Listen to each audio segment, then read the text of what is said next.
This is your home for St. Cloud State hockey, keeping you up to date on the NCHC. One-timer coming, they score! Ripped in! A bomb from Pervix! Women's WCHA. So Dana Rasmussen fires and she scores! Dana Rasmussen for the Huskies alongside The National Hockey League. Dwayne Kaprizov in for a chance to win it! He scores! Kirill, the thrill is for real! Welcome to the NHL, a game winner! And everything from the state of hockey. St. Cloud Cathedral is now 42.6 seconds away from wrapping up the school's first ever title. Welcome to the Huskies Warming House Podcast Den.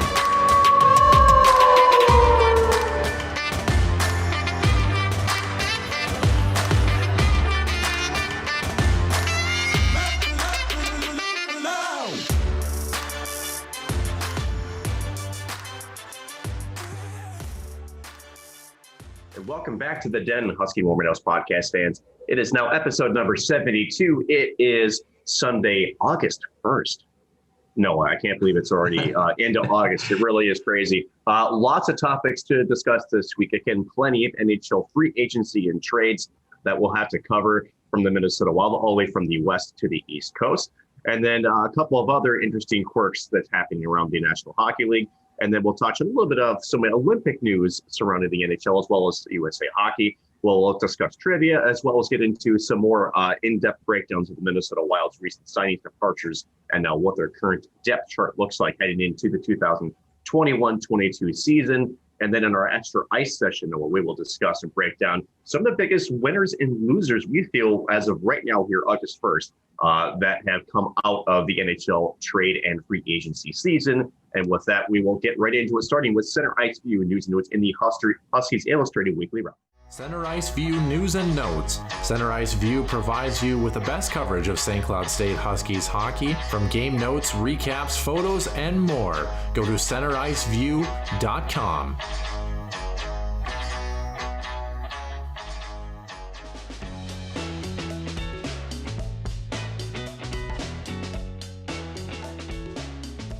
So let's get right into it. So again, the NHL had two big dates coming here this last week since we recorded last Sunday. It was the free agency deadline, which was this last Wednesday. I should say free agency opener, I should say. And then, of course, the trades were starting to fall out.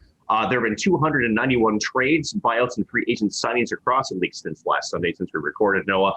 In Minnesota, a couple of departures were noteworthy. Nick Bonito went to the San Jose Sharks. Ian Cole going to Carolina. Ryan Suter signing as a free agent with the Dallas Stars, or for those, the former Minnesota North, yes, Norm Green still sucks. He will be there for the next 4 seasons. The Wild will need to fill a couple of different voids, which we have done so already. We'll get to that in our extra ice session. First, they did add 35-year-old forward and former Minnesota Golden Gopher Alex Galagoski to a 1-year, $5 million contract. The deal does come with a full no-move clause. Next to bottom six forward Freddie Pedro, who was given a 2-year deal. 30-year-old defenseman Dmitry Kulikov, who has been a little bit of a journeyman around the league. And then also John Merrill getting a 1-year signing.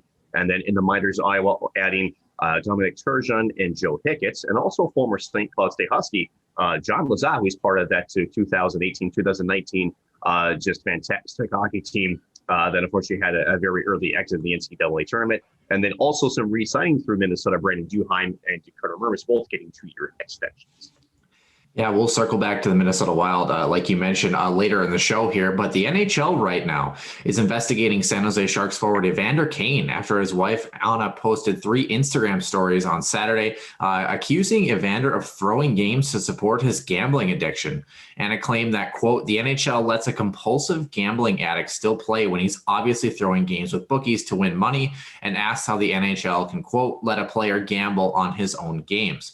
In response, the league is conducting a full investigation. Kane did file for bankruptcy in January, reportedly had $26.8 million of debt at that time of his filing, and held assets of only $10.2 million. And I did just see this morning that Evander had released a responding statement that said that that isn't happening and it's not true and it's never happened and he doesn't know what she's talking about. So kind of an interesting little foray into the off-ice antics of Evander Kane.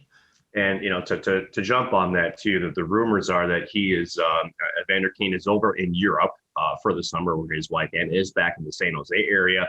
And again, unconfirmed, but it sounds like his wife Anna is taking care of their very young daughter. Also, she's pregnant with his son that's supposed to be coming due here shortly. So it sounds like there's possibly some relationship issues at play here. And again, it sounds like maybe she knows something, Noah, but if is some truth to this, it sounds like she is kind of fed up with the husband, so to say. But again, NHL is going to obviously do their due diligence and see if there's any merit to this. And, maybe we will have to touch on this maybe in a different extra ice session, because there could be some pretty interesting consequences if the NHL does even find some of this to be true, because it's been well documented, as you mentioned, that he's got a gambling problem. He's had one for a while. He's kind of come forward about it, but it's according to his wife, it doesn't seem to have stopped, and possibly it could be the really wrong betting if it's on your own hockey. So we'll have to keep following that story as it develops here. But let's circle back to more NHL news, right? How about this? This year's Vezina Trophy winner was traded. And then he might not even play, right? So Marc-Andre Fleury was traded by Vegas to Chicago for Michael Hakkarainen. This was just this past Tuesday. It sounds like the deal leaked out on social media before the trade call to the National Hockey League central offices was actually complete. And so there was some backlash on Twitter, on Facebook about how this can happen, right? So a second source toward the Athletics, Mark Lazarus, that Fleury does not want to go and play in Chicago.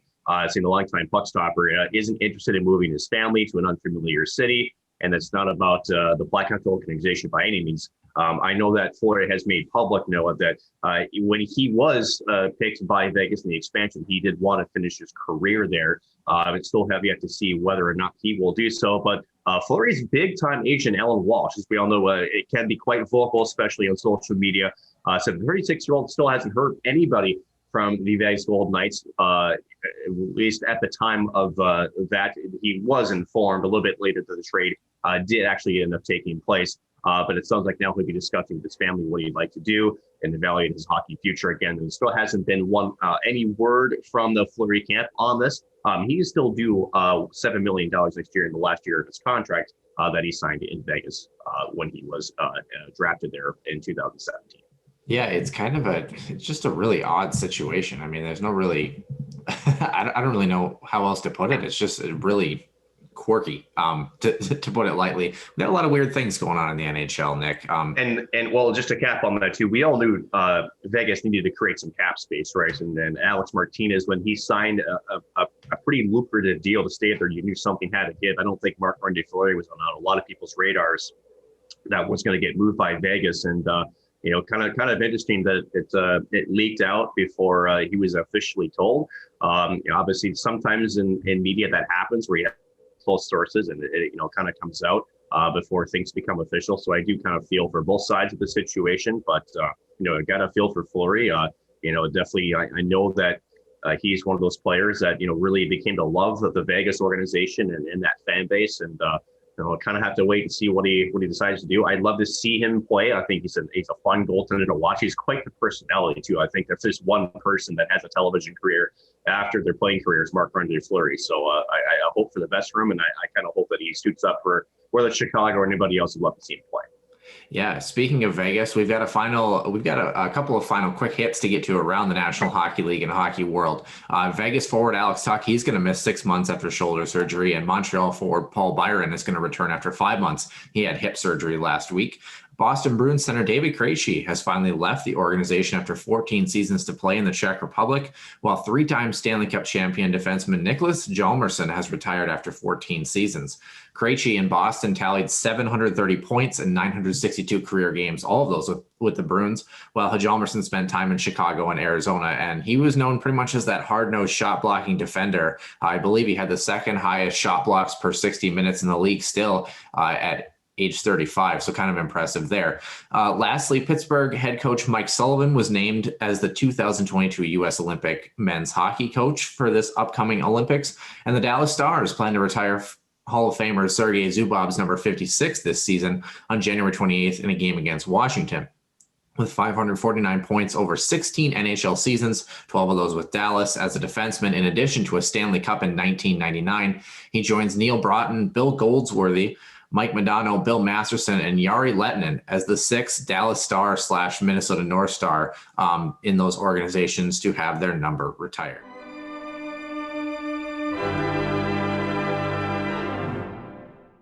Hey, welcome back into the den here, folks, again.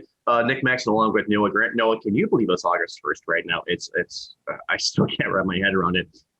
We're about 3 weeks from the start of the fall semester here at St. Cloud, which is it's funny how quick things seem to go when you get to this point in the year, right? In the calendar, it seems like August is always a quick one. And for the NHL, being that everything has kind of been delayed, the good news has been that there's been plenty of things that we're watching, plenty of things that have happened, and some good, maybe some not so good. But at the end of the day, there's been a lot of hockey news talking about here throughout the course of the summer. Yeah, it's been kind of a wild summer, I think, both on and off the ice, if that makes sense, or in the league and out of the league. It's just been a very intriguing time to be covering the game of hockey. There's just a lot that's been going on in the past year and a half, I would say, that I don't know that we'll ever see again. And it's kind of interesting to be a part of it. So it's been, it's going to be a fun ride to the finish here. I'm still kind of wondering where Minnesota is sitting right now with their signing talks, if you will, with Kevin Fiala and Kirill Kaprizov, kind of itching for those to maybe get closer to getting done on the table, but there's still some time left. But I mean, other than that, I mean, I really liked Minnesota's moves, to be honest with you. In free agency, I know they weren't the big splashes that some people were hoping for. We're going to get into that in a little bit, but I don't know. I thought it was overall a pretty fun week in the NHL. Yeah, and how about the Buffalo Sabres? So you talk about a team that probably has made headlines for all the wrong reasons. I don't know if folks caught the latest 31 Thoughts podcast from Elliot Friedman and John Merrick up at Sportsnet, talking with the neurosurgeon that apparently has been in talks with Jack Eichel to perform the artificial disc replacement surgery. That it's the surgery that has never been performed on an NHL player, but if you listen to the whole interview, it's about 40 minutes. It's an incredibly intellectual interview. There's a lot of great information there. And it sounds like, this is not a new surgery.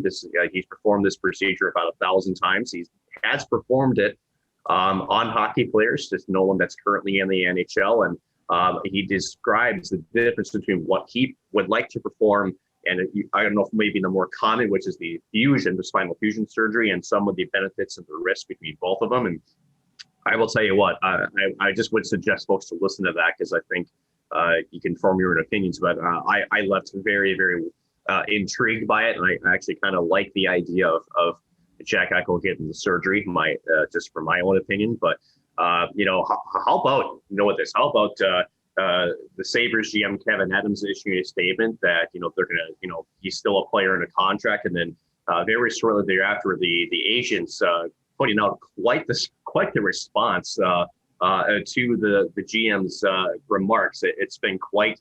It sounds like that there's no hotter seat right now than Kevin Adams in Buffalo trying to move Jack Eichel. Wouldn't you agree?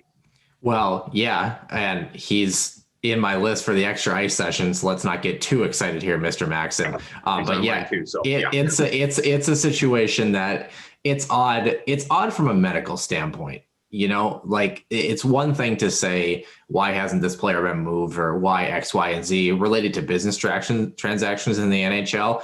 You don't mess around with people's health. If there's empirical evidence to say this surgery has been successful in this type of population, this player fits the necessary qualifications, the alternative is not as helpful as what's being proposed here, that's just science. And if you have a player that has an interest in their health and wants to be able to make a difference in their lives, the fact that it's almost like, in a sense, Nick, it's almost like if you fell off a ladder and broke your back and your business was like, no, you can't get surgery. You can't go and do that. And it's odd to me. I understand that in a weird way, NHL teams, their players are not, I don't want to say they're not people, but they're assets. At the end of the day, NHL players are an asset. They are something that sells tickets, puts points on the board, continues the growth of the economy that is the NHL. So it's odd to me that they wouldn't take health more into account when the evidence is there that says that, hey, this surgery has been performed. It's new for an NHL player, but in terms of surgeries, it's not that new. So it's just a very interesting situation. I don't really know how to feel about it. Well, and for those who have always wondered, and this is affecting the trade market, and this might be affecting the Minnesota Wild, signings and plans, right? There was a report that the Minnesota Wild did do a full medical evaluation on Jack Eichel. And if you listen to the podcast, and for folks and no, I would highly suggest you take a look at it. The big thing here is, again, do the Sabres really have control? Yes, they do. So under the amendment to the collective bargaining agreement, which was just last year, the team does get the final say on the direction of medical procedures for their assets, right? And as you mentioned, right, it sounds like from what this podcast does a really good job breaking down some of those talking points that the Buffalo campsite has kind of stuck to. He addresses all of that. So, and it sounds like because it's newer and they're kind of sticking to that, whereas the surgeon actually explains actually a lot of benefits to this type of surgery in terms of recovery time, in terms of the risk of having to re-surgery. One of the things that he talked about was, when you're doing a fusion, so bones having to, basically heal together, you can't move it. So there's other things that happen. And then for a hockey, which is a contact sport, you need to be able to move your neck. Because mind you, this is a neck disc that we're talking about. Have you ever actually seen someone for example, with a lower back fusion and watch them walk? It's almost painful to watch them walk. And I don't say that offensively. It's just when you see the way that the body has to be positioned when you fuse bones together, you don't go back from that. Well, and on top of that too, right? The lower back, the lumbar is a load bearing. So, this is a little bit different in terms of, how it would operate. But I will tell you this, at the end of it, what I agree with you on this. I understand that there's the Sabres have to mitigate risk, right, to their asset, right? And whether it's the asset that needs to be traded, in this case, which she absolutely has to be traded. Again, I think a lot of teams have backed out, Minnesota included, because they're waiting to see what direction this is going to go. They want to know, they want to see how this player performs.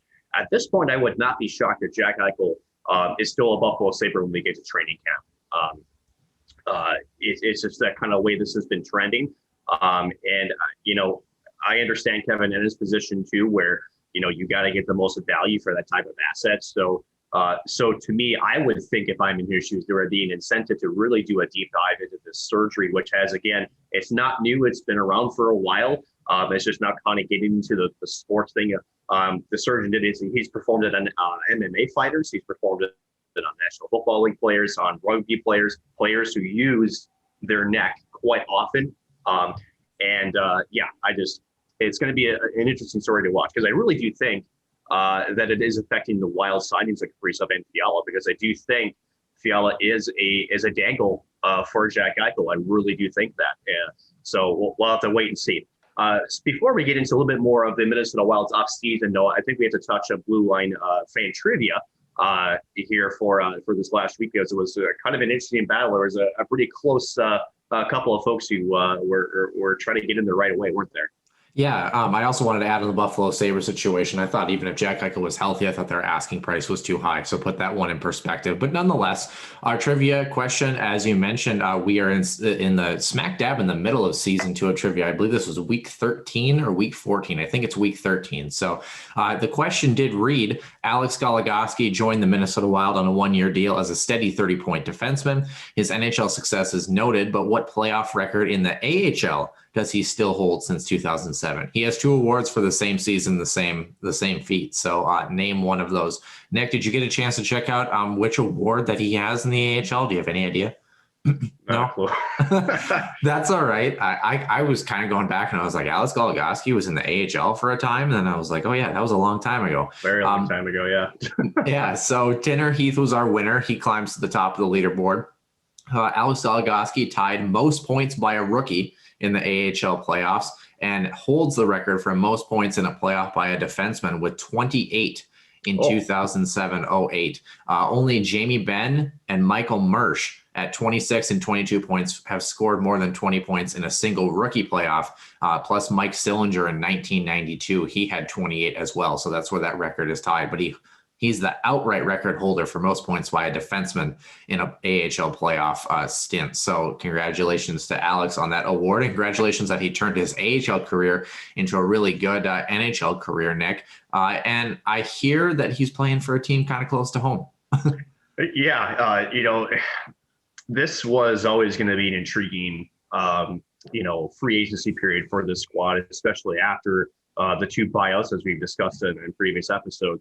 And especially when Carson Soucy was plucked from expansion, and it was kind of a blessing and a curse at the same time, right? Because Kaapo Kähkönen was available.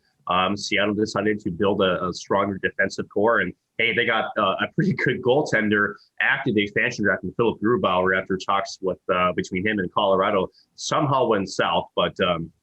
And then Colorado more than made up with the addition of Darcy Kemper. The big question mark with him is can he stay healthy, right? Because Darcy Kemper has had some injury issues as of the last couple of seasons. So, they came out okay. Alex Galagoski, again, Dmitry Kulikov, John Merrill, those are some good quality depth defensemen. The big question to me is the chemistry on those pairings, right? Is Galagoski going to be on that first pairing with Jared Spurgeon? Are they going to move Jonas Brodin up? And is it going to be Galagoski and Matt Dumba? I would say pretty comfortably that Kulikov and John Merrill are your bottom two there. But I like the blue line and pretty decent deals, I think. I know some folks did not like to see a no movement clause on Alex Galagoski for 1 year, but at the end of this, here's my thing. Even if the season goes horrendously wrong, exactly, and I don't think it will. A no movement clause isn't going to kill you. What's going to kill this organization is going to be those cap penalties from Zach and Ryan that come July 1st as of next year after this coming season. So for 1 year, at the end of it, who knows? And hey, he could possibly waive the no movement clause. Again, just because you have the no move clause doesn't mean that, you can ask him to waive it, and he might. So it doesn't mean that it's completely stuck in the ground, right? And for Alex Galagoski, I think he's a great veteran defender that they bring into the lineup, and I like the mix. I really do. Mm-hmm. So it's going to be kind of just have to wait and see how this team plays on the ice, honestly, at this point. But no, I want to get your thoughts on the signings, especially we'll start with the back end and then we'll kind of work way towards the forward group. Sure. Yeah. I got to be honest with you, Nick. I know it wasn't the big splash that everyone was hoping for in the Minnesota Wild. They have space to do it. Hey, I also wonder every year what the big splash really is supposed to be. But we've seen, besides New Jersey, who I thought got away like bandits in the Dougie Hamilton situation, and Tampa Bay with their Braden Point re-signing, a lot of big splashes turn into big duds or big problems during free agency, to be honest with you. If your worst contract that came out of free agency is Dmitry Kulikov at $2.25 million, and it's not even that bad, if he plays anywhere close to the way he can play, that's saying something about the moves that you've made. Starting on the back end, why don't we start? I mean, you look at the depth chart. I think Alex Scolagoski is going to slot right in with Jared Spurgeon there. I think Jonas Brodin and Matt Dumba is a good little second pairing there. I got to be honest with you, Nick, and I'm not saying this just because we have a podcast, on this. I love this signing. I mean, I really love the signing of Alex Galagoski. Is it an overpay because they're banking on him being there for the considerable future should he play well and like Minnesota and have success? Yes. But when you look at Alex Galagoski's consistency, he's been close to or over a 30-point producer for the last 6 full NHL seasons, had 22 points last year. And you just look at what he brings to the game, a smart, smooth, puck-moving defenseman. I don't know how you don't like this signing, to be honest with you. The only way I could see you not liking the signing is if we needed an extra $1 million or $2 million to make some sort of big trade or something like that for somebody that makes sense in that position. But to be honest with you, for a guy who's 35, his point production, his consistency, the way he, for lack of a better term, treats his body and takes care of his body, in that he kind of reminds me of like a bigger, stockier Jared Spurgeon, where he even though he's a bigger guy, he's not a guy that has a lot of wear and tear and a lot of miles on the body. The way that he plays, he's a smart defenseman. I really like this signing. I mean, he's a Minnesota boy. I know that everyone gets in a tizzy about that, but I mean, this is such a low risk opportunity for a defenseman that can be a stopgap for the Ryan Suter situation. If, you know, right. he's not going to be Ryan Suter. We all know that. But if Ryan Suter puts up 50 points in a season and Alex Galagoski puts up 37, how do you complain about that? Really, how do you complain about that at 1 year? If it doesn't work out, it's 1 year. For those who do complain about it, there are those who see this squad and they don't see a cup contender, right? They don't see a team that, you know, really is a true contender. I would say this: we have no idea what this team is going to do, right? There's plenty of turnovers. We see half of the defense is new. We'll get to the forward group in just a sec, but and that depth signing of Frederick Goudreau, I think, is so good as a third line center, because now that opens up a little bit more flexibility in that top unit. And I think it opens up the door right for Marco Rossi to earn a spot on the squad. I think he will, and barring that his health is good. But for those who are wondering, on the current roster that we have right now, right, for those who want to say you need to draft and develop players, Noah, I want to ask you this. Out of the current Minnesota Wild roster that is signed and NHL bound for this next season, how many of those names did the Minnesota Wild draft and are on the NHL roster? Oh, did you actually do some numbers here? I did. Look at you. I know. Look at you. I also want to point out, by the way, I did read, I can't remember what website it is, but there's a bunch of websites, actually. Most of them have Minnesota's pipeline in the top 3 or 4 in the National Hockey League. So I do want to point that out too, by the way. Speaking of pipelines, I got to see, we got 1, 2, 3, 3 in the forward group, I think, plus Matt Baldi and Marco Rossi makes 5. Mm-hmm. Are we going like Iowa too, or is that, are we stopping there? So, 5 in the forward group, I think. So you've got let's say it this. Let's say, because Marco and Baldi have not earned a spot yet. Okay, so sure. So you got 3 in the forward group. 3 in the forward group. And I would say Jared Spurgeon wasn't drafted, was he? No, he was a free agent. He was a free agent. So Jonas Brodin and Matt Dumba, 2 on the back end. And then Capo Kakin and net. 6 out of 23, right? So here's why I point that out. There are folks who think that you need to have this pipeline of folks coming in or whatnot.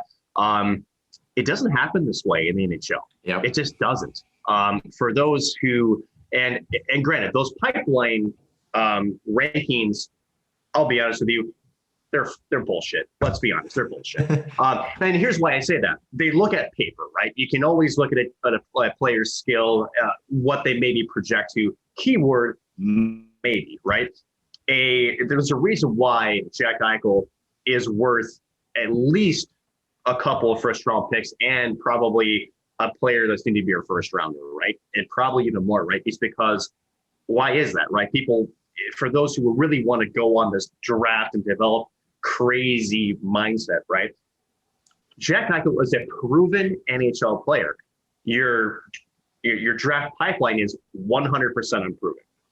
And so it's one of those deals where you're paying knowing what you're getting. Whereas I hate to say it, but even sometimes first round picks, AKA Dimitri, or not Dimitri, what the heck? I'm thinking of 2017? No, 2015. Yeah, Yakupov. Yeah, Edmonton's stupid anyway. Yeah. So, but 2013, I think. But Minnesota's had some bad luck in draft too. How about James Shepard? How about Benoit Pouliot? How about Tyler Kuma? Yeah. All first rounders, right? And they were highly touted. And Tyler Kuma, I think, played a couple of games total. Mind you, he had a knee issue, but he never really came out to be who we thought would. James Shepherd was supposed to be, one of the next big time centers, and he was a complete and total dud. And Benoit Pouliot was a guy that I believe wasn't in the top 10. I think he was 6th overall, if I remember correctly. Doesn't it bring up an interesting point though in this regard? Because I know you mentioned Jack Eichel and the Buffalo Sabres. I think that essentially the package that we've heard is essentially 2 NHL players and 2 first-round picks, or high-end prospects. Here's the deal: if let's say you have Marco Rossi, Matt Baldi, Joel Eriksson Ek, and 2 first-rounders going to the Buffalo Sabres. Besides Joel Eriksson Ek being a known commodity, Marco Rossi, Matt Baldi, and those 2 first-rounders could not play more than 50 games in the NHL. Like, that is totally possible, because drafting and pipelines are such a crapshoot in that regard. And I think you're right. I wanted to ask you this, Nick, if I can flip it back on you, because we're looking at the depth chart. Let's say Kirill Kaprizov and Kevin Fiala both get signed. That leaves one open spot, as we can see in the forward group for the opening night on ice roster, if you will. Everyone's saying Marco Rossi's the guy. How about Matt Baldi? Do you think Matt Baldi has a legitimate chance to be a player that jumps into this lineup, given his success at the AHL level with Iowa last year? Well, I'll flip it on you. I think if they both make it, because you got to remember there's healthy scratches too. Yeah. That's what we are. You're right.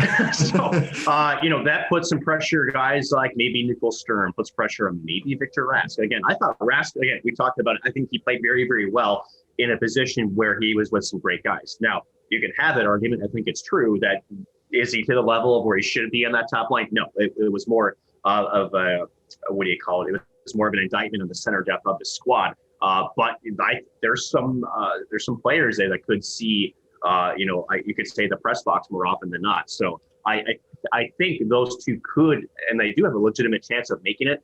You can't rule out Brandon Duhutton, who that's really, really good. Kyle Rell, Adam Beckman. So you have guys that are serviceable, right? And I think that's what you want. The question is going to be for Matt Baldi, I think he proved that he's obviously a good player in the AHL. So, question is, if he stays there, can he develop more? For Marco Rossi, what's his game speed like? We talked about this before. We know the skill. We know the body's going to be hopefully okay. The question is, where's his hockey IQ speed at? And I think we'll know pretty soon thereafter. I think that honestly, for developing young players too, right? You want to give them minutes. If you bring these guys up, they've got to play. You can't have them sit in the press box. They don't learn anything. If there's one thing that kind of drove a lot of Wild fans nuts, myself included, is in certain areas such as Doug Ricebarrel, maybe a little bit Chuck Fletcher, was you'd have some decent players in your system, but they wouldn't be able to play because they put them up in the rafters and say, "Hey, watch." You don't learn anything that way. So for me, you bring them both up. Obviously, as Bill Guerin said, he wants them to earn their spot. To think they will, but maybe start them on the 4th line. Just get comfortable. I wouldn't rush them up to first and second line minutes right away, but make them earn it. I think they will, but again, they have to have a consistent playing time. If you're not going to give them that in the big team, send them into Iowa.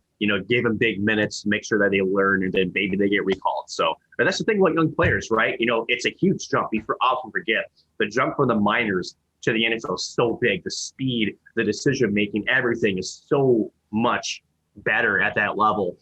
It's sometimes a culture shock, and I hope that these players do get an opportunity and prove it that they can play. But again, we don't know, and that's the big key. So for folks, again, we're looking at our blue line, going back to that real quick. Yeah, I wanted to ask you about that. I mean, you look at John Merrill, which I love. It's kind of a low key, depth signing, if you will. The question mark is, does John Merrill at some point end up in the press box, and does Calen Addison get his shot? What do you do with Calen Addison, who is now the 7th man looking in technically on this roster, and a guy that I think has a lot of upside, but you got to develop him appropriately? I think that's going to be something you evaluate in training camp, right? And that's, I would think that John Merrill, even maybe Dmitry Kulikov, they know their roles coming in. They know they're going to be, those bottom 2. And, I would think that there's a conversation that, say, hey, you're going to play some minutes for me. We have a young guy that, we also need to get maybe some playing time as well and develop. He's got to earn it too. But, there may be some switching off and forth. To me, for Calen, I think you put him in the AHL. Honestly, I think he's a guy that I think does have a lot of the skills, A, B, and C, and D. But again, you got to part of the development process. How do you connect all of them to create a one total package, right? And you do that by playing big minutes. And I think he had some really good time in the AHL. And I think, hey, why not? I think it would be the worst thing to start him there. And if he elevates, then go from there, right? You'll give him something to kind of look forward to, and just explain, hey, man, you did well for us. We want you to start down here. We think it'll be good for you because you're going to get more minutes and play. And, what we need is a defenseman because, injuries happen too, right? He'll without a doubt be the first call up. That's what I would do. Start him in the AHL, let him get big minutes in, and let him come up and fight for a defensive spot. But it does leave, a hole there for an extra defenseman because you want to have somebody up in the rafters just in case. So we'll see. We just never know. Yeah, it'll be interesting. We got about 5 minutes left before our extra ice session here. Nick, can we talk about Frederick Goudreau? I mean, you look at his underlying numbers. For those who don't know, Frederick Goudreau really started and kind of got his claim to fame in the National Predator system during that 2017 Cup run, scoring 3 goals in that Cup final as a rookie, essentially, and making some big plays there, and then ended up getting shipped out to Pittsburgh and had some pretty good underlying numbers. I know that the points don't exactly pop off the score sheet, but I mean, at 2 years, $1.2 million average annual value. What are the Minnesota Wild getting in Freddie Goudreau? And I think you and I both agree that we're pretty happy about this one. Yeah, they're getting tireless energy from Freddie Goudreau. He's a guy that he kind of leads with his body. He's a guy that can skate really, really well. He's a smart player. Certainly not the most offensively gifted player, but he's the energy guy. He's a guy that also, he's a center. It's players that we don't have yet. So. Oh, is that important? A little bit. So, and I think, I haven't looked at his face-off numbers. I'd be curious to see what that would be. But again, he's a good on the forecheck. He's good at puck possession. He gets in front of the net and he plants there too. So he's a guy that's going to cause some hell in front of the opposing crease. Not afraid to get in that blue paint and look for rebounds, look for loose pucks. He's just a motor guy. And, those often guys, he's like you said, he's only getting paid $1.2 million to be this role, but he's a very important role for this team. As we know, watching the Stanley Cup playoffs, oftentimes it's that bottom 6 that puts you over the hump to get you later into the rounds. And there's no question the Minnesota Wild's top 6, as long as the Galagoski Kaprizov are both signed, I think they look pretty good. But that bottom 6, we had, what was it, the Greenway, Foligno, and who am I missing on that line? Was it Eriksson Ek? Yeah, Eriksson Ek on that line. Yeah, that's a hell of a line.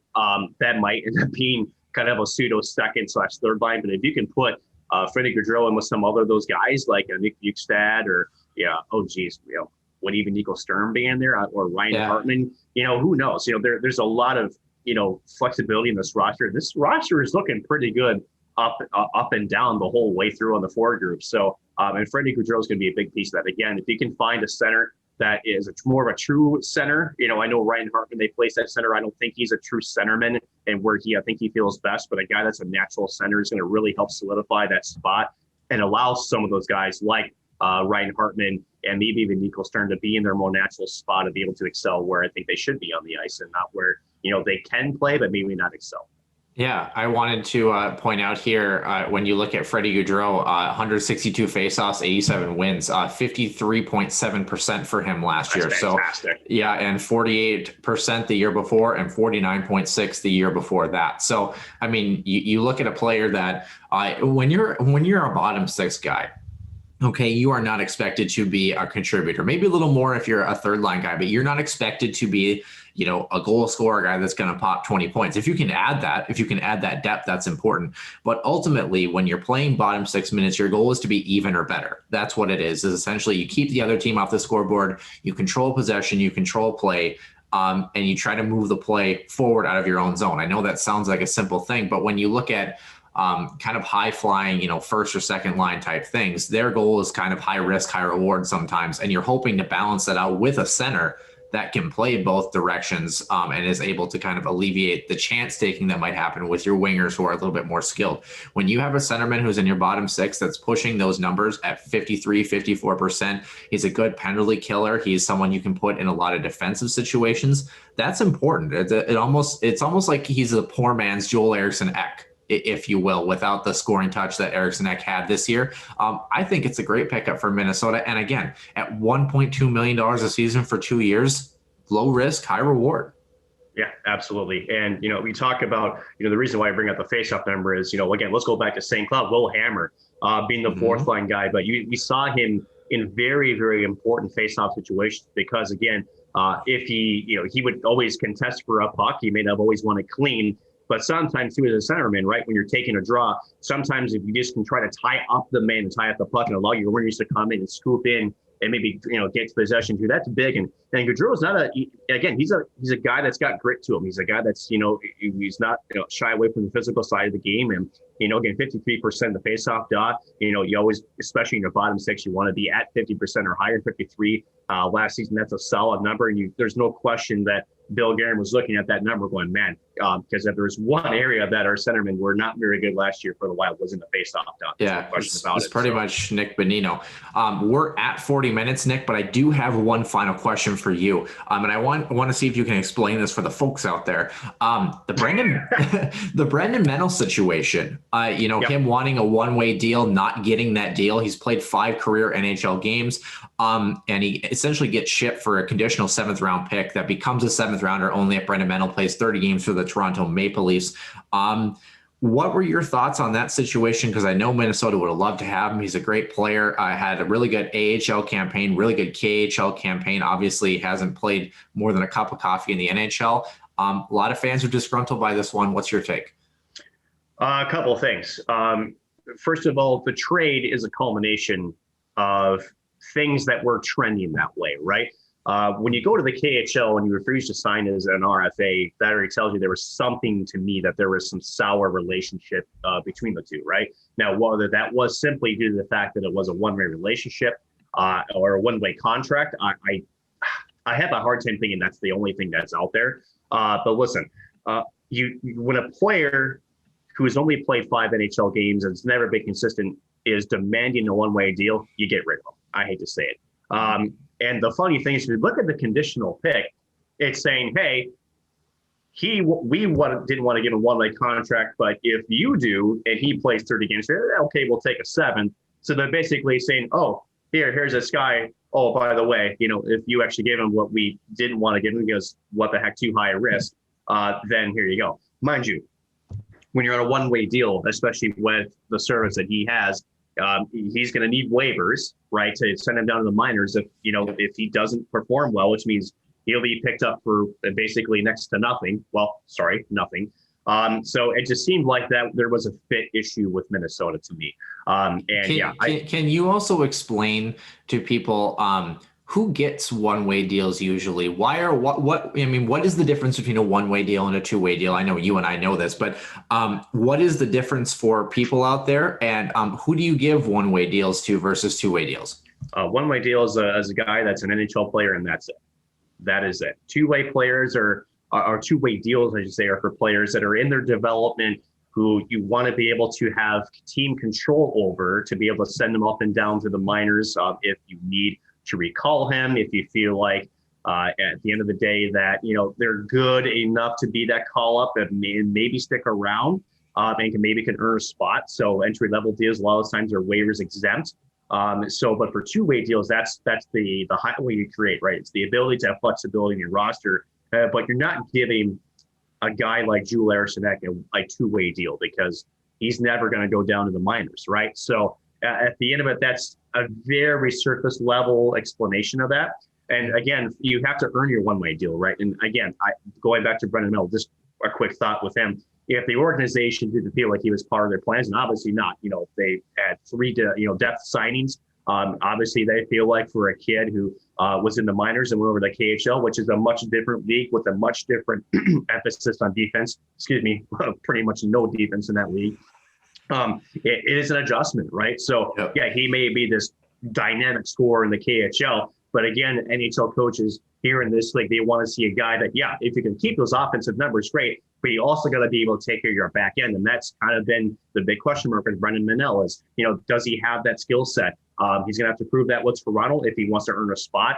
And that's why in Minnesota, if he was going to put the flag in the stand, Minnesota said, you know what, that's not how we're going to do this. Well, will maybe shift you to a team that might for a low risk acquisition. And that's what it was. So again, it sucks for both sides. But to me, again, I think that this issue really started more than a year ago, and this is more the culmination of that. Yeah, the other piece too is, not to take anything away from Brennan, but I think Calen Addison at this point might be the more complete NHL ready player just because of how much he's played. I know the KHL is a good translation, but you mentioned defensively. I thought Calen Addison, especially as he moved into the playoffs, got better and better defensively for someone who's supposed to be essentially a power play quarterback, if you will, in the near future. So, Nick, I got nothing else to add. You got anything else? No, let's get into the extra ice. Yeah, might as well. We're going to be talking about some winners and losers during free agency and trades in the offseason for the NHL. And let's welcome into the extra ice here again, here on this Sunday morning here, August 1st. Again, Noah Grant, I'm Nick Maxim. We're going to talk about each of our two teams that we thought were the biggest winners since the free agency and the trade kind of opened up, and the two biggest losers. So, Noah, I want to start with you. Let's start with the losers because, first of all, I'm one, so I'd like to hear, what other teams might be on my level. But no, I'm totally kidding. There was some head scratchers out there. There's no question about it. I'm kind of curious to see who you thought between free agency and for some of the trades that happened, which two teams you felt like maybe didn't necessarily improve their position, but maybe put themselves in a worse position. Yeah, well, the number one on my list that I'm gonna move past them and add an extra one. I did the same thing. I did the same thing with the winners because you know how that's how we work, right? We say 2 and we actually list 10. So, but we already talked about that. The Buffalo Sabres. What the hell is going on in Buffalo? I don't know what's going on. Buffalo tops this list by a mile just because not only with the Jack Eichel situation, just the fact that, you got rid of Ristolainen, although I think Robert Hagg is a really good return in that regard. Sam Reinhardt, that's a tough loss. I know you get a good goaltending prospect, but Sam Reinhardt, what a great pickup by Florida. They might be in the other half of this list. But I just don't know what's going on in Buffalo. I know what's going on in Buffalo. It's a rebuild that's not very good at rebuilding, but it's just painful. It's painful. I thought the Ottawa Senators were going to be the new team a couple years ago that were going to fall into this despair, and the Ottawa Senators are looking miles better than They're Buffalo. looking really good. That's how you do a rebuild, slowly but surely. Right. That's how you do one. And so just to add on that, Buffalo was one of my teams that I thought were on the bottom end, of the list. And only more so because also they lose Linus Ullmark too. They lose, their starting goaltender. And so at the end of it, it's a necessary clean out. And to me, they're a loser for a different way. They're a loser because they created an environment that nobody wanted to be in. And that to me, the players that were traded out, Sam Reinhardt, it's like a good player. He's a player that was on Minnesota's radar. Again, Linus Ullmark, hard to really judge him just yet. I think he's got the skill set and the talent. I think, again, just whatever is in the water in Buffalo, it has to be done. And honestly, to me, this process should have started for Buffalo 2 years ago, honestly. There have been some very, very poor upper management decisions with coaching in regards to general managers. Oh, goodness gracious. But I want to touch on Ottawa just briefly because Ottawa drives me nuts as a Minnesota Wild fan. And here's why. People look at Ottawa and the job that they're doing. And they also look at what Tampa Bay did starting 5-6 years ago. I would even argue 7-8 years ago. And people look at this completely explode model and say, hey, that's what we got to do because look at them now. No. The answer is no. How do I know that? I've talked to the goddamn owner of the Minnesota Wild, Craig Leopold. It's been widely reported. For those who keep on hanging on to their sticks that blow this mother team up, it ain't going to happen. This owner in this hockey market is not going to accept the deep rebuild that you want. So get over it. It's just not in the cards. And it's also hard. You have to have young guys that are willing to prop up in the pipeline and have some stability, which they don't grow on trees. They don't just show up. No, and again, we talked about, in the normal part of the show, it's still a crapshoot, right? And when you draft, you have to hit on almost every single draft pick, especially in the first 2 rounds of each draft, right? And at the end of it, we just talked about it too. Of the Minnesota Wild's 23-man roster, only 6 were players that they drafted and are now developed and now signed on the NHL roster. It is completely a different story in today's NHL versus before. Buffalo, to me, they've delayed this process for too long, and to me, it's more of I hate to say the phrase, but it's more of an ethnic cleansing, right? As Kevin Adams almost put it, whereas you're almost giving these players away because they've already made it very clear that they do not want to be with the organization. It has nothing to do with them playing hockey, which is sad, right? You're supposed to bring in guys that can put the best team out there to give you the best chance to go out and win a cup. And I hate to say it, but he's got quite a big roster to him over at stake. So we have Buffalo. I want to get your second take on the loser side of this. What other team, and because I want to keep this a little bit shorter, went over for the normal session. The second team you felt like was the biggest loser here, coming so far out of the trade and free agency periods. Yeah, Carolina. What's going on in Carolina there? That's mine too. Yeah, Jesus. You had that. Yeah, what is going on there? I mean, the Freddie Anderson signing is okay, but the Freddie Anderson signing should have never happened. Because Nedeljkovic should have never been traded. The Jonathan Bernier pretty much gave him away for nothing. He wasn't even back there. The Tony DeAngelo situation. I mean, that's. I know we talked about Logan Mailloux last week, but you want to talk about someone who has some real character issues there. Great hockey defenseman, but kind of along the similar vein of that, where there's a serious question mark as to the character and a proven serious question mark as to the character of what the heck is going on. Antti Ranta, I'm okay with that one. Ian Cole, love him. Great signing for them. Josh Levo's kind of a meh in between deal. The trades, I'm not really understanding where Carolina is going here. The one besides Nedeljkovic that I was kind of curious about. Warren Fogel's a great proven NHL forward. Ethan Bear's an okay pickup, but I think Warren Fogel's the better of the 2 players right now. That's a great pickup by Edmonton. Great pickup. Yeah, and that's actually probably one of the few reasons why they weren't on this list too. But the last one, Jake Bean. Just giving Jake Bean away for nothing. And I understand, he might project only as a bottom 2 pairing guy, and maybe they thought his ceiling wasn't going to be very high, but they pretty much gave him to Columbus for nothing. And Columbus said, we'll take that, and sign him to, I think it was a 3-year deal. I don't know. The Hurricanes were that step closer to being a Stanley Cup contender, and it's kind of imploded on them a little bit here. The Nedeljkovic situation alone to me warrants them to be as a loser for me. Yeah. Especially considering what Detroit ended up signing him for was for $3 million over 2 seasons. So $6 million total. That's how old's Freddie Anderson, by the way? He's up there. Isn't he like 35? I was going to say, but he's up there. But you gave a lot of money to a goaltender like that. Not that Freddie Anderson's a great goaltender, but I'm just saying. But you have an up and coming, 31. Antti Ranta 32. But for Alex Nedeljkovic, who was a Calder Trophy finalist, right? Yeah. And I'll say this, what really bothers me was the response by the Hurricanes, which is, well, we're in win now mode, not win later mode. You have a goaltender that stole you games in the playoffs. Absolutely, he stole games for you. I just don't understand the thought process there. And again, for Nedeljkovic, $3 million. The rumor is they were offering him 1.5, and that was it. Which is, I don't know how you get away with that. He gets $3 million for 2 years up in Detroit, and obviously good for Nedeljkovic. And for the first time in probably 5 or 6 years, Detroit has got a decent goaltender that can actually help him win. So good for Stevie Y to pick him up and to make what it's going to look like a steal again. Nedeljkovic, only 25 years of age.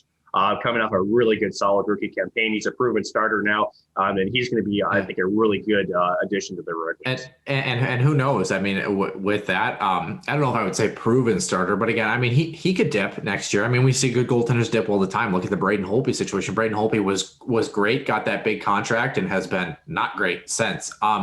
Nick, I kind of wanted to get, I know that we were both kind of on par with those two teams. My honorable mention, I think, for the losers before we flip to the winners here, I had the Vancouver Canucks in here as well, too. Oh, boy. And the moves, the moves that they made were not, I mean, they're not like egregious, but the Nate Schmidt moving, I actually don't mind that. I think Nate Schmidt, his numbers suggest that it could be a bad thing for Winnipeg if he continues to trend in that direction. But if he returns, I think it was a bad fit in Vancouver. If he returns to form like he was in Vegas, great pickup by Winnipeg. So Winnipeg could go either way there. I like Connor Garland coming back. I think he's a great hockey player, but they literally traded, I know it's Louis Eriksson, but they literally traded an entire line of forwards for Oliver Ekman-Larsson, who, even though he's been playing on some really shit Arizona teams, his numbers still aren't that great for a guy who makes $7.5 million a year and a first rounder to boot. Oof. Here's the bigger tire for Canucks fans, right? I'll keep this short. The three contracts, was it Roussel, Louis Eriksson, and I forget who else went down there. Jay Beagle. Jay Beagle, thank you. Yep. All of those players had expiring contracts after this next season, right? So, and a lot of money was going to come off the books next season for Vancouver. So, I think what I was feeling with Vancouver fan base, which was, this is one more year is going to be, but all this, after next year, because mind you, they still got to sign Elias Pettersson, they still have to sign Quinn Hughes, and they're going to get paid. Yeah. And so you're looking to go, oh, we can afford these two players. Now with the cap hit for Oliver Ekman-Larsson, which I believe is over $8 million a season, if I recall. Let's take a look. That's going to stifle them a little bit coming, down the pipeline for the next several years. So you trade 1 year of cap hill to 6 or 7 more years of cap hill. So you've got Oliver Ekman-Larsson at $8.25 million through the spring of 2027. Yikes! Oh man, that I can't believe he did that. Anyway, so we'll keep that as our honorable mention. We have no idea what Jim Benning. Sometimes you just want to hide GMs in their basement and be like, "Don't touch your phone." But hashtag Ken Holland. Anyway, yeah, right. But how about the two teams, Noah, that you picked that you thought have looked pretty good, or maybe improved the most since the free agency opening, as well as the trade market opening up? Well, in Huskies Warming House podcast tradition, I have 3. So two. Okay, well, top 2. Give me your top 2. Okay. We're doing great on time. Don't worry. We're only at 55 minutes. Anyway, unless we're at like 57. I can't do math. I have a timer and I'm doing my best. But anyway, Detroit. I thought Detroit, great pickup for them. The Nedeljkovic situation. How about this one too? I like the pickup of Nick Leddy for Richard Panik. That's not a bad little pickup too. The good little moves, but in free agency, picking up Pius Suter, I think is a great potential pickup there. I'm trying to think of who else they picked up. They had one other guy that I had on my list that was a free agent signing. If I can pull it up here, but I think Detroit is finally that group that. They're not Ottawa Senators level status where they've got that pipeline to kind of go with it right now. But Stevie Yzerman's doing Stevie Yzerman things. I'm going to see if I can figure out the other player that I was thinking of in free agency that they picked up that I thought was a good little pickup there. So did you have Detroit on your list as well? I did have Detroit, and then since I'm here, my second best team, the Los Angeles Kings. Man, I thought they've looked really, really good. First of all, getting Philip Deneau as a center, 20-year-old center in his prime. You're getting a very low risk too with the Nashville Predators. Victor Arvidsson, really good pickup for them. Re-signing Andreas Athanasiou. Then in the back end, getting Oli Mott and Alex Edler. Some journeymen there with the 2 and maybe some bottom 6 type. But I think Al Lane looks really, really good right now. And that's not even mentioning too that you got guys that are in the pipeline such as Alex Turcotte and Arthur Kaliev, Quinton Byfield too that might make pushes for the team this year. That Los Angeles could be quite the team this year. And I think that some of these free agent signings and trades, I thought Rob Blake has done an excellent job this offseason. I think the Kings look pretty well stacked heading into this next season.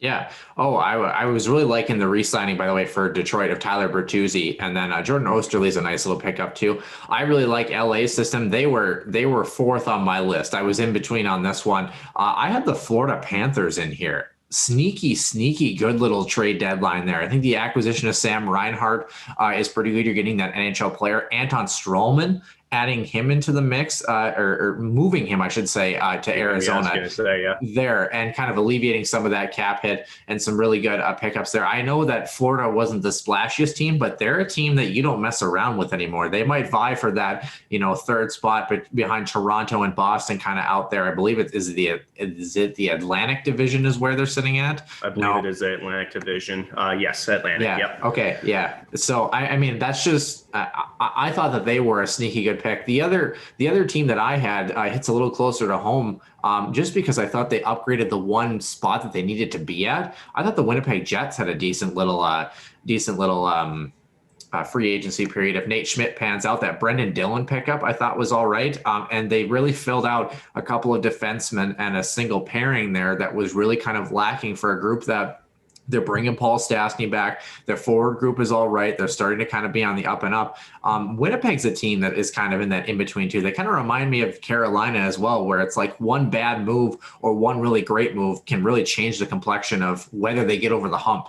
I think they've got a great goaltender in Connor Hellebuck. The Canes had a great goaltender, gave him away. And that was their decision that kind of, has pushed them to a different place there. But Winnipeg is a piece that, I think we're going to see a pretty good battle between them and Minnesota for years to come. I would agree. And, I also, honorable mention for me, since you had one, how about Seattle? I had them on my list too. How about Seattle? Just some of the posts. So first of all, you acquire Vitek Vanacek from Washington, and then after Philip Grub, you trade him right back to Matt. We'll go with that. And people had said that. I don't know if you read. There was an article in the Score that said it highlights Seattle's mismanagement that Vanacek went back to Washington. No, Vitek Vanacek was the bailout option if they couldn't get a goaltender like Grubauer. So right, exactly, and I think with Vanacek and of course Chris Drieger, that's a solid 1-2 punch. But obviously Philip Grubauer backstopping the Colorado Avalanche, he's proven that he's a pretty solid goaltender himself. He's only 29 years old, so he's in the prime of his career. Pretty good cap hit too, $5.9 million for the next 7 seasons, if I recall. So. Pretty decent goaltending signing there too. So we I want to say it was 5. I could be wrong though. No, it's 5.9. I have it right up. So Chris Drieger, again, $3.5 million.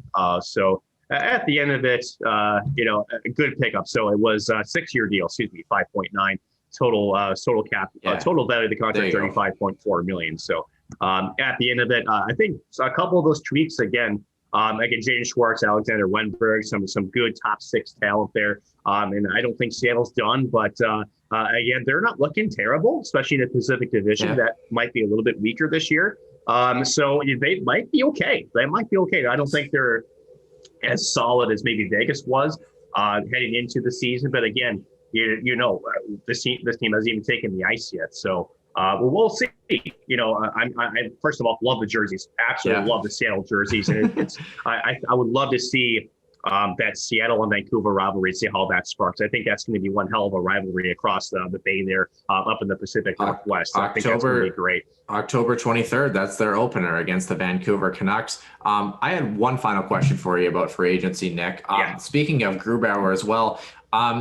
Does Colorado get better or worse with the signing of Darcy Kemper in that now?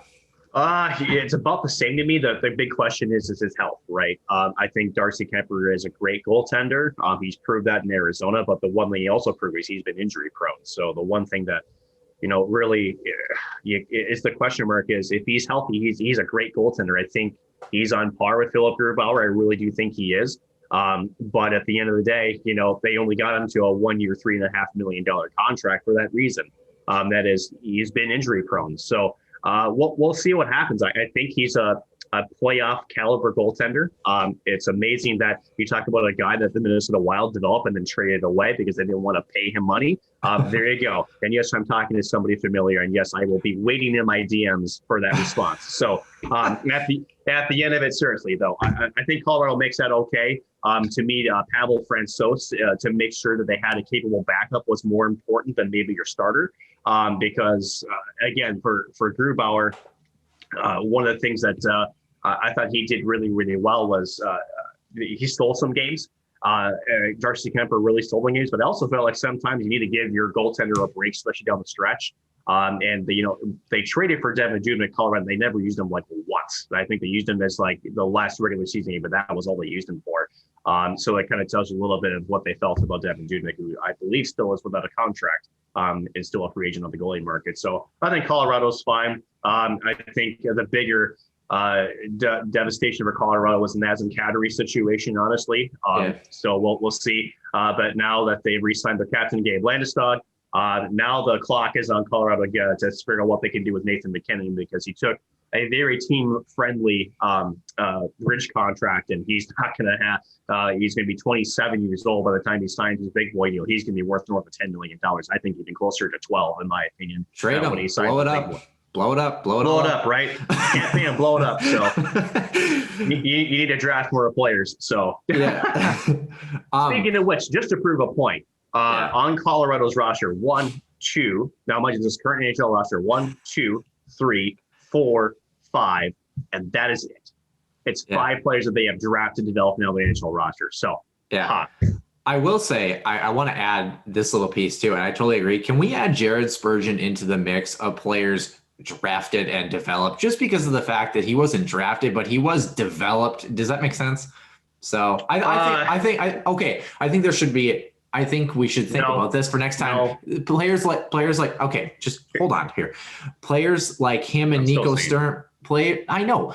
I'm saying no too. Just let me finish my comment. Players like Nico Sturm and Jared Spurgeon, who are in that next class of, hey, you were signed and developed. Can we have one of those too? So right. Well, and again, sometimes it's money, right? So what people forget is well, right. So no, but and that's the issue, right? When you blow up a team, right? Eventually, all these guys got to get paid. Look at Toronto. Now Toronto made a couple of egregious signings but they wanted to keep the guys that they developed. Right now, they're in absolute cap hell. Side note, I think Toronto's actually done a pretty decent job of filling out their bottom 6 this offseason with some very, very low risk but high possible reward contracts. But no, the issue with Jared Spurgeon is there was always a question mark of his size. To me, he always had the skill. He always had the ability to defend really, really well. And I just think that a lot of teams passed on him because they didn't think that he could compete with some of those bigger forwards and be able to be a force in front of the net. Now, was Jared Spurgeon again playing along Ryan Suter? There's no question that helped his development, his game. He angles well. He's always a body position in the right spots. He defends with his brain more than he does his body, but he still can handle it. He still is a guy that can play with his body, the little that he has. But he's a smart defenseman, and to me, if not the most underrated defenseman in the entire NHL, just because of how he plays, honestly. So I don't think it's a development model with him. Honestly, I think he always had it. I just think that he needs to give someone a vote of confidence to him that says, hey, no, you've got the tools. We're not going to worry about your size being a factor. Go out and show me it. Minnesota Wild took a chance on it. And mind you, Minnesota's had a kind of a track record. I remember Casey Wellman out of UMass Amherst. Yeah. Not the biggest kid. That kid could skate. But just never really quite, you talk about developing, he just never really quite developed the offensive producer I think they were hoping for. But again, I think the overall thing I'm trying to relay here is you need a team to take a chance on you, right? You need a team that believes in your skill set, and you have to take it and run with it, and Jared Spurgeon did. So. Well, best Minnesota Wild draft pick ever, Cal Clutterbuck. We all know that. Almost spit out your coffee. Underrated shot too. He has a hell of a shot too. So yeah, I once heard a story that one of the coaches that I know that's part of the Olympic hockey teams, the Paralympic teams, had said that they went to a training camp where he was out there with a bunch of kids. Whatever. And he jumped on the ice, and within 10 seconds, he had ran over a little kid, not paying attention, just mowed him down, coming across the ice to the Xcel Energy Center. So Cal Clutterbuck plays like he does on the ice, off the ice in training camp as well, too. But he only had 11 points last year. So he's a guy that he knows his role very, very well too. So you want to compare a guy like him and Freddie Goudreau for the Minnesota Wild, a great pickup for Minnesota there. Not as cool as a guy like how about Nick Dowd though, Nick? Yeah, sure. Want to take that transition for us? Yeah. So it's folks. Yeah. So Nick Dowd, former St. Cloud State Husky and Stanley Cup winner in 2018 with the Washington Capitals, should be joining us sometime next week on our next Healthy Scratch interview for episode number 73. Yeah. So stay tuned for that. We're still trying to. Tentatively, I haven't texted the guy yet, so. Yeah, well, I was getting there. Thank you. But you're welcome. Hey, we're 1 for 1 now. Fair enough. So I hate you still. So, but we know. I know. But but we're trying to get Nick Dowd on the show, trying to get a little bit more alumni flavor as we head into the last part of summer and also gear up towards what's supposed to be a very exciting Husky season here coming up here in October. So a lot of things still have to kind of be done. So you still got to text the guy. I swear you text everybody else more than you text me. That's fine. I don't care. I texted you 3 times in the last 2 days, and you didn't text me back once. So that's on you, buddy. That's fine. So anyway, yes, so that will do it for episode number 72 here for the Huskies Warmer Notes podcast. I'm Nick Max alongside Noah Grant. We'll see you next week here back in the day.